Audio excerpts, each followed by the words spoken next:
কলকাতার এই বিখ্যাত স্মৃতিসৌধ আঁকতে গিয়ে আজকে আমি নতুন করে ওয়াটার কালারের প্রেমে পড়ে গেলাম। বহুদিন হয়ে গেছে ওয়াটার কালারে তেমন কোনো কাজ করাই হয়ে ওঠেনি, তাই অনেক দিন পর ওয়াটার কালার দিয়ে এই ভালোবাসার ভিক্টোরিয়া আমার তুলির টানে ফুটিয়ে তুলব।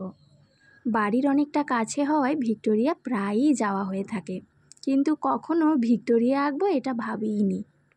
আসলেই বেশ কিছুদিন আগে আমি এক দোকানে গিয়েছিলাম একটা ফটো ফ্রেম বাঁধাতে।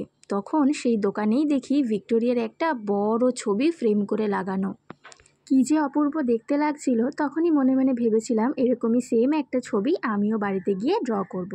তবে ওই ছবিটা কিন্তু ড্রয়িং ছিল না, ওটা একটা নর্মাল ফটো ছিল। যাই হোক, আমি ফটো তো তুলতে পারি না, কিন্তু নিজের তুলির টানে আমি কিন্তু এরকমই সুন্দর একটা ভিক্টোরিয়া ড্র করার চেষ্টা করেছি।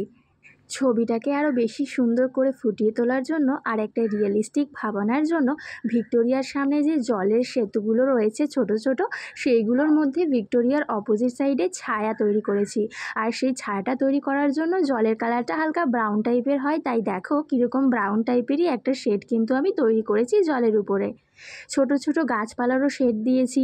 ঠিক এইভাবেই ছবিটাকে আমি অনেকটা ফুটিয়ে তোলার চেষ্টা করেছি। অবশ্যই এর উপর দিয়ে আমি কালার পেন্সিলও ইউজ করেছি, তবে সেই মুহূর্তগুলো ক্যামেরাবন্দি করতে পারিনি বলে তোমাদেরকে দেখাতে পারলাম না। ভিক্টোরিয়া যেহেতু শ্বেত পাথরের তৈরি, তাই সেটা কিন্তু পুরোটাই সাদা। যেহেতু পুরোটা সাদা আমি তৈরি করতে পারিনি, তাই এখানে হালকা নীলাভ ভাব দিয়ে কিন্তু আমি ভিক্টোরিয়ার কালারটা কমপ্লিট করার চেষ্টা করেছি। ছবিটার রঙের মাত্রা আরও ফুটিয়ে তোলার জন্য আমি এখানে ফেবার ক্যাস্টেলের একটা ভায়োলেট কালার ইউজ করেছি। পুরো ছবিটা কমপ্লিট করার পর কেমন হয়েছে অবশ্যই কমেন্টসে জানাতে ভুলো না। খুব শিগগিরই আমার হাতে একাই ভালোবাসার ভিক্টোরিয়াকে ফ্রেমবন্দি করে তোমাদের সামনে আরেকবার উপস্থাপন করব।